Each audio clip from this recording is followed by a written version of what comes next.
Merci Jacqueline Eustache-Grignon, merci beaucoup d'avoir accepté notre invitation et de nous accompagner pendant cette première demi-heure. Vous êtes élu du Val d'Oise, membre du groupe Les Républicains et auteur du texte dont on va évidemment parler dans quelques instants. C'est un texte pour encadrer les transitions de genre avant l'âge de 18 ans. Il a été voté cette nuit, on va revenir sur cette séance, mais d'abord dans l'actualité, on l'a vu dans le journal, ce député de la France Insoumise, Sébastien Delogu, qui a brandi un drapeau palestinien hier en pleine séance de questions d'actualité au gouvernement à l'Assemblée. Il a été exclu 15 jours. Est-ce que c'est une sanction justifiée pour vous ?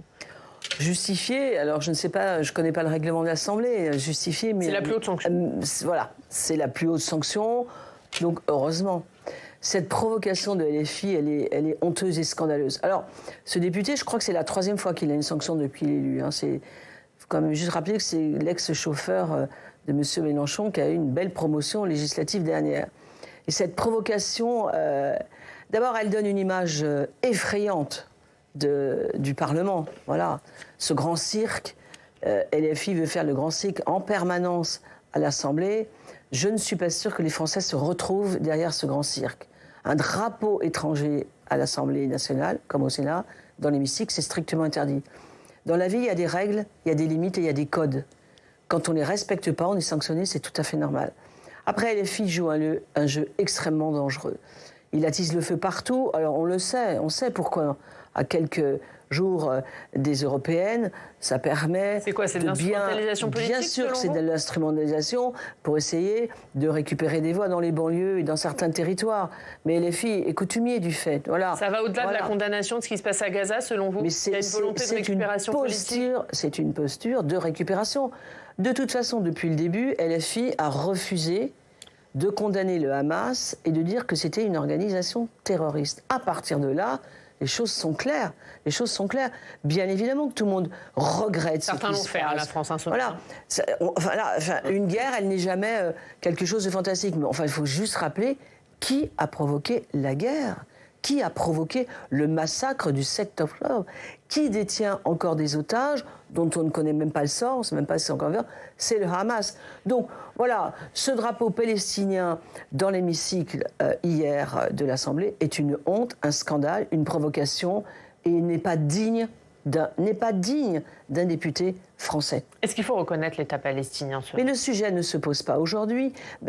La solution à 2 États, tout le monde la souhaite. C'est pas la question. Donc vous dites comme Emmanuel Macron, il n'y a pas de tabou, mais c'est pas le moment. Mais c'est pas du tout le moment. De toute façon, en plus, LFI dit, on sait, hein, on rase Israël et puis il y a un État palestinien. Voilà, on sait très bien. Hein, from the river to the sea. Je pense que voilà. Donc c'est clair. Pour vous, ils veulent la disparition de l'État d'Israël. Ils veulent pas seulement une solution à 2 États. Aujourd'hui, tant que la situation est celle-là, il n'y a pas à reconnaître un État palestinien. Premièrement, il faut que le Hamas rende des otages. Et deuxièmement, il faut qu'Israël soit assuré de sa sécurité à court, moyen et long terme. Voilà. Ça, c'est quand même le préalable à tout. On va parler d'un autre sujet, puisque les députés examinent en ce moment le projet de loi sur la fin de vie. Est-ce qu'un accord sur ce texte vous paraît possible? C'est un texte qui ouvre l'aide active à mourir et qui a été... les garde-fous en commission ont été largement déverrouillés. Non, mais tel qu'il est sorti de cette pseudo-commission spéciale... Pourquoi pseudo? Parce que c'est étonnant, il y a des commissions quand même à l'Assemblée. Hop, on fait des commissions spéciales. Bon, voilà, c'est des commissions, comme ici il y a des commissions, pas des commissions spéciales. C'est un mode de fonctionnement. Ça arrive sur des textes sociétaux. Oui, mais non, au Sénat, on fait... les textes passent dans les commissions, voilà. Donc ça m'interroge toujours, les commissions spéciales. Tel qu'il est sorti de la commission spéciale, c'est juste, à titre personnel, un texte qui ne peut évidemment pas... En tout cas, moi, je ne le voterai évidemment pas. Et tel que l'avait conçu Emmanuel Macron, vous pourriez le voter? Je pense qu'il y a des choses qui ne me conviennent pas non plus. Vous savez, la loi Leonetti, elle a encadré des choses, elle a posé des choses. C'est un débat qui est complètement tronqué. D'abord, il faut accepter l'idée que la fin de vie, ça fait partie de notre vie. Voilà. On a tous eu des expériences personnelles avec des moments extrêmement douloureux sur la fin de vie. Il y a plein de gens qui en parlent, ils ne savent même pas ce que c'est. Quand on l'a vécu, on en parle peut-être un peu différemment. Après, que les gens ne souffrent pas, que les gens puissent être accompagnés, que les familles puissent être accompagnées. Mais c'est un tout, la fin de vie. C'est celui qui est malade, c'est celui qui est en fin de vie, ses proches aussi. Et voilà, je pense que ce qu'on a aujourd'hui est suffisant. Les médecins savent accompagner. On ne peut pas demander... Donc loi Leonetti plus renforcement des soins palliatifs, pour vous, ça suffit? Voilà, les soins palliatifs, Moi, je l'ai connu, ça, à titre personnel, avec des gens qui m'étaient très, très proches. On a un personnel exceptionnel. On n'en parle pas assez dans les services de soins palliatifs parce qu'ils sont là pour aider celui qui va partir et aider les familles aussi à le gérer parce que ce n'est pas toujours simple. Et je pense que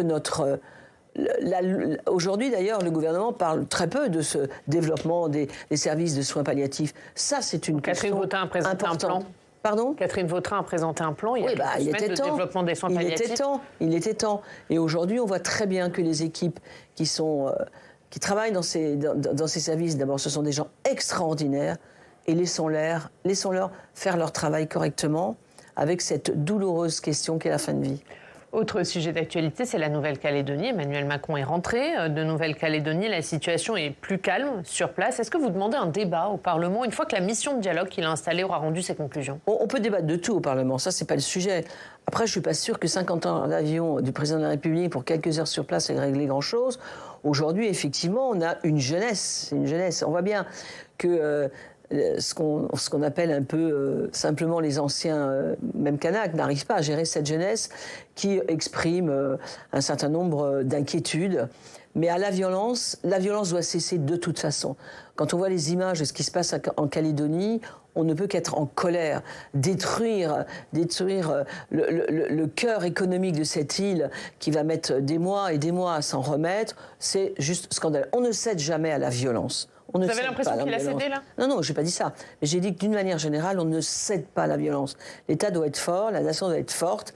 Et il appartient aujourd'hui que le calme revienne et qu'on discute des choses. Mais voilà, c'est de la démocratie qui s'exprime en Calédonie quand un texte a été voté par le Sénat et par l'Assemblée nationale et que tout le monde s'était mis d'accord sur ce texte qui permet à des habitants de Nouvelle-Calédonie de voter. Enfin, c'est juste normal.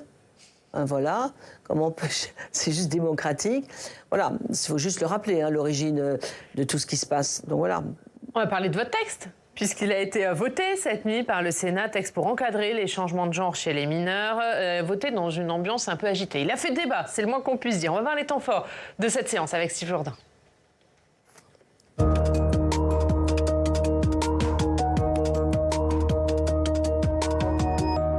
Bonjour Steve. Bonjour Yann, bonjour Madame la Sénatrice. Bonjour. Et Steve, les sénateurs ont donc adopté cette nuit une proposition de loi pour encadrer les transitions de genre chez les mineurs. Oui, c'est la suite, le prolongement d'un groupe de travail composé de sénateurs LR, la transidentification des mineurs. C'est le titre du rapport que vous avez publié au mois de mars. Alors de quoi parle-t-on ? Être trans, être transgenre, qu'est-ce que c'est ? Eh bien, c'est ne pas s'identifier à son sexe biologique. Je suis né homme, mais je me sens femme. Je suis né femme, mais je me sens homme. Ou encore, je suis né homme, mais je ne me sens ni homme ni femme. On dit alors que je suis non-binaire. À l'heure actuelle, en France, il n'existe aucune donnée précise sur le nombre de jeunes concernés par la transidentité. Ce qui est sûr, c'est que cette situation peut engendrer des souffrances psychiques chez ces personnes. On parle alors de dysphorie de genre qui peut, dans certains cas, conduire à vouloir modifier son apparence physique, Oriane. Voilà pour le cadre. Que propose le texte ? Alors, encadrer certaines pratiques médicales, c'est l'objectif, et notamment interdire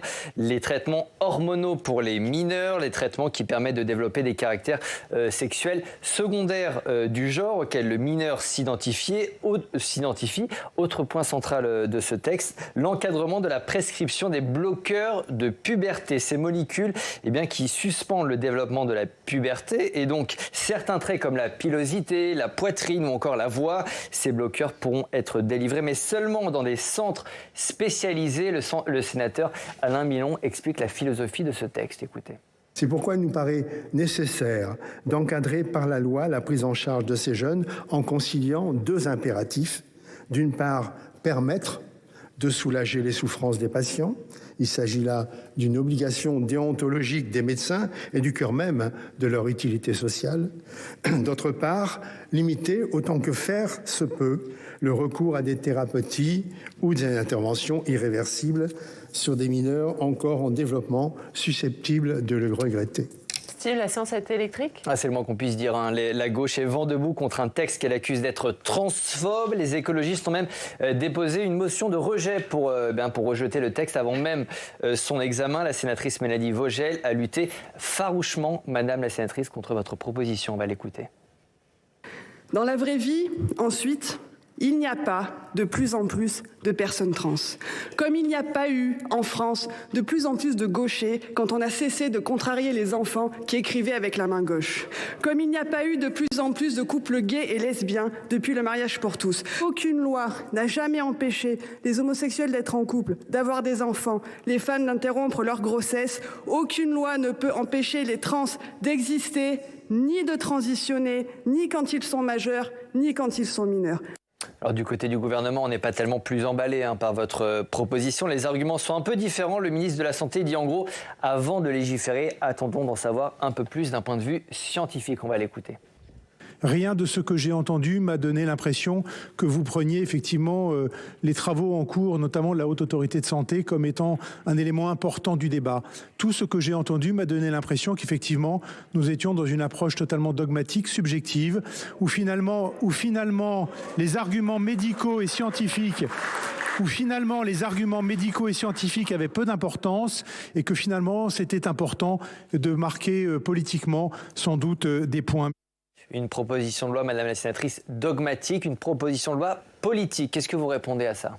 Non, mais quand on est à bout d'arguments, parce que le ministre, si vous voulez, quand il a pris la parole au tout début, d'ailleurs, de la séance, il n'a pas donné un avis négatif, il n'a pas dit je suis pour, je suis contre. Non, mais il a dit j'ai entendu les arguments. Voilà. Mais là, il y a 2 temps, là. Au tout début, quand il a pris la parole, après mon intervention et celle d'Alain Milon, voilà, il n'a pas dit je rejette ce texte, je suis pour ce texte. Et dans la presse, d'ailleurs, courait le bruit qu'il allait donner un avis de sagesse. Puis d'un coup, il y a eu l'interruption du dîner, il est revenu avec des arguments hyper violents, très politique au sens pur du terme. Donc peut-être a-t-il eu un coup de fil entre deux pour dire qu'il fallait s'opposer au texte. Enfin, c'est une question qu'on se pose, nous, quand même. Bon. Après, dogmatique, enfin, excusez-moi, nous parlons d'une chose très précise, des mineurs. D'accord? Alors, Madame Vogel nous a donné une leçon de vraie vie. Enfin, moi, je suis dans la vraie vie. Peut-être plus que Madame Vogel, d'ailleurs. Moi, je suis élu de banlieue, je suis dans la vraie vie. D'accord? Donc, les leçons de vraie vie, si vous voulez, ça nous a fait un peu rigoler. Parler des gauchers contrariés, parler ça, c'était un peu lunaire, cette prise de parole. Aujourd'hui, c'est pas ni dogmatique ni politique, c'est que c'est un sujet. Le ministre, il aurait pu dire et réexpliquer qu'il y a 2 ans, il y a une circulaire Blanquer qui est sortie sur ce sujet dans les écoles. Donc c'est pas comme si le sujet n'existait pas. Et nous-mêmes, on a été vite surpris par cette circulaire en disant mais pourquoi un ministre de l'Éducation nationale sort une circulaire sur la prise en charge? Non, mais sur l'argument du gouvernement, il dit voilà, on va attendre quand même les recommandations de la Haute Autorité de Santé avant de légiférer. Qu'est-ce que vous répondez à ça? La Haute Autorité à la Santé, elle fait des recommandations. Point. Rien d'autre. Non, mais elle travaille, elle travaille actuellement. Non, mais ce sont des recommandations. D'accord?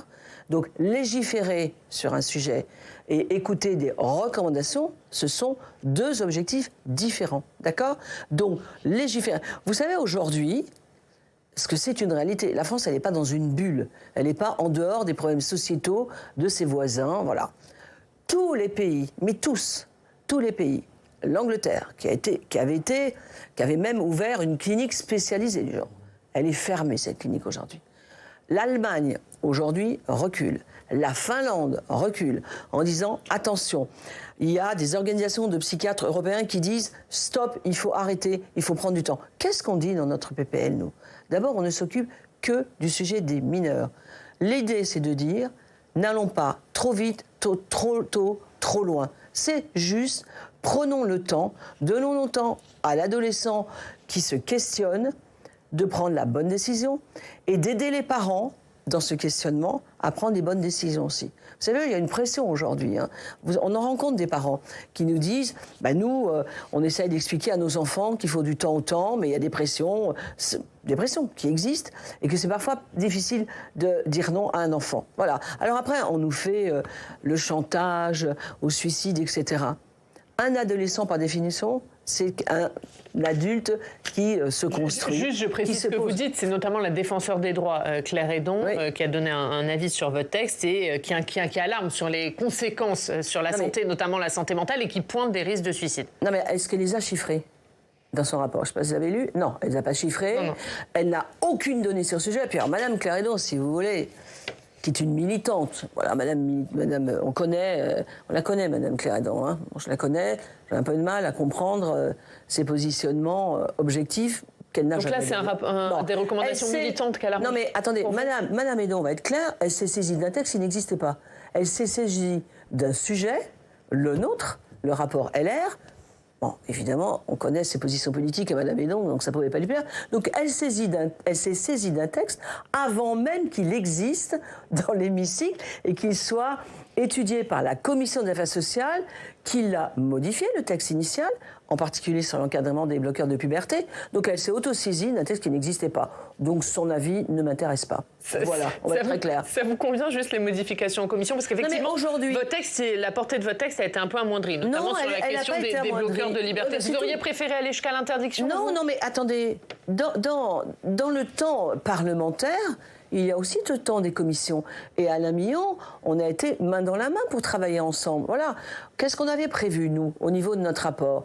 L'interdiction des chirurgies, ça a été maintenu.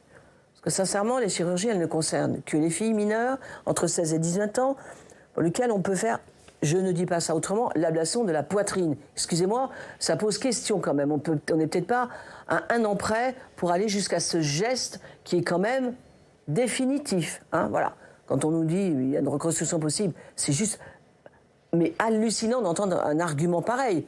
Une jeune fille auquel on coupe la poitrine à 16 ans, moi j'en ai rencontré une dans le cadre de mes auditions, je peux vous assurer qu'elle n'est pas prête d'allaiter un enfant le jour où elle voudra allaiter un enfant parce que c'est fini. Alors, parce que cette jeune fille, un an après, elle a regretté quand même. Hein. Donc voilà, c'est en France, c'est pas au bout du monde, c'est chez nous. D'accord? Donc on a maintenu l'interdiction de toute chirurgie. On a prévu un certain nombre de choses sur effectivement les bloqueurs de puberté que nous on avait interdits. Là, ils sont encadrés. Voilà, parce qu'aujourd'hui, qu'est-ce qu'on a aujourd'hui? On a des médecins de ville qui sont inquiets sur ce phénomène, qui ont effectivement des jeunes et des parents qui viennent consulter sur ce sujet-là, qui veulent effectivement avoir la délivrance de bloqueurs de puberté pour, effectivement, on sait à quoi ça sert, et qui se questionnent et qui ne savent pas comment le gérer. Aujourd'hui, ce qu'a prévu Alain Millon dans ce texte, c'est d'encadrer les choses, et pas n'importe où, n'importe comment. Un suivi médical d'une durée d'au moins 2 ans. Est-ce que ça n'arrive pas à interdire, finalement, ces bloqueurs de puberté? Non, parce que ça donne du temps au temps. Parce qu'un adolescent, à 13 ans, à 14 ans et à 15 ans, il peut évoluer dans ce mal-être qu'il exprime, parce qu'un mal-être adolescent... Vous savez, aujourd'hui, ce sujet-là, contrairement à ce qui s'est dit hier, il concerne essentiellement des filles. Tous les médecins le disent. Est-ce que vous avez des chiffres très précis sur le nombre de personnes qui sont concernées par votre texte, justement? Alors aujourd'hui, on a eu des chiffres sur certaines consultations spécialisées qui suivent à peu près 300, une consultation sur Paris en particulier, qui en suit à peu près 300 par an. Sur les autres, on ne les a pas parce qu'on ne nous les a pas donnés, mais on ne peut pas dire que ce sujet n'est pas un sujet. Enfin, je suis persuadée, je l'ai déjà dit ça, il y a 10 ans, on n'aurait pas parlé de ce sujet. Il y a 10 ans, on ne parlait pas de ça. Aujourd'hui, on en parle dans tous les pays. L'Europe se mobilise, les pays européens se mobilisent et se disent on est peut-être allé trop tôt, trop loin. Donc si c'est pas un sujet fondamental pour la jeunesse et les mineurs, puis, vous savez, quand on me dit, hier dans l'hémicycle, j'ai entendu ça, des enfants trans de 6-7 ans. Mais qu'est-ce que c'est un enfant trans de 6-7 ans ? Qu'est-ce que ça veut dire? Questionnons-nous sur ce qu'on écrit. Un enfant, comment il peut exprimer une transidentité à 6 ou 7 ou 8 ans? Enfin, c'est un questionnement qui peut être posé. Vous n'allez pas les interdire. Là, on parle vraiment des suivis médicaux. Le questionnement d'un enfant de 6-7 ans, il nécessite une prise en charge pédopsychiatrique, et je vais revenir là-dessus, parce que c'est un parent pause de la psychiatrie. Nous avons des jeunes qui sont de moins en moins, qui se posent des questions, pas uniquement sur ce sujet-là, et pour lequel il faut absolument avoir un plan, en urgence, un plan de développement de la pédopsychiatrie. Ça, tout le monde le reconnaît. Même la Cour des comptes l'a reconnu dans un rapport récent. Un dernier mot, Jacqueline Eustache-Brinio, sur ce texte. Quel est son avenir désormais ? Écoutez, nous, il a été voté. Moi, je suis évidemment ravie que ce texte ait été voté ici. C'est une première marche. On écrit une marche sur ce sujet de la transidentité des mineurs. Alors évidemment, ça a beaucoup... Mais est-ce qu'il y aura d'autres marches? Est-ce que le gouvernement n'est pas pour? Vous pensez que l'Assemblée va s'en saisir? J'espère que l'Assemblée s'en saisira et que le gouvernement arrêtera de se mettre derrière la haute autorité à la santé. Vous savez, l'Académie de médecine, c'est pas rien, l'Académie de médecine. Elle a fait une note, elle a pris une position qui disait prudence, prudence, prudence. C'est ce qu'on a écrit. Prudence, prudence, prudence. Merci Steve, à tout à l'heure. On reviendra sur votre excellente interview que vous allez mener dans quelques instants avec Jordan Bardella. Ce sera à suivre évidemment dans le club. On termine par l'actualité dans nos régions. On va à Poitiers.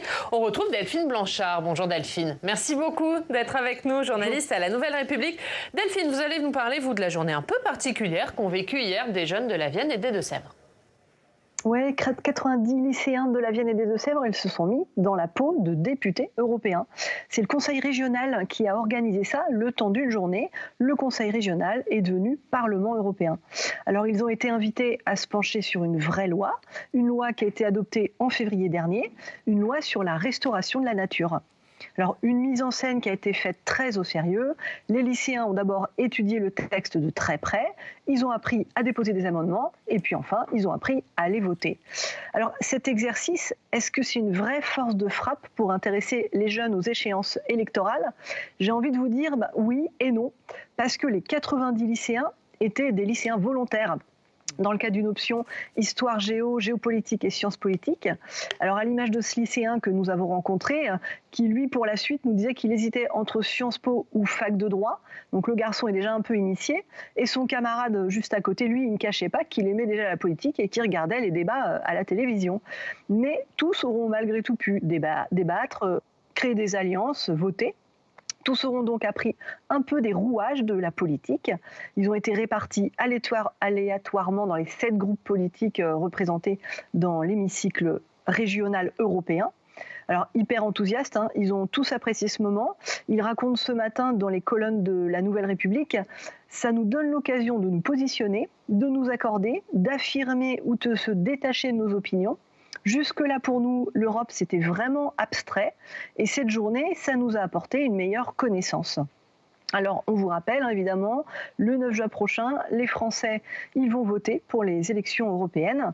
Alors, Madame la sénatrice, à votre avis, ce scrutin, est-ce qu'il arrive quand même un petit peu à intéresser les citoyens, et notamment les citoyens les plus jeunes ?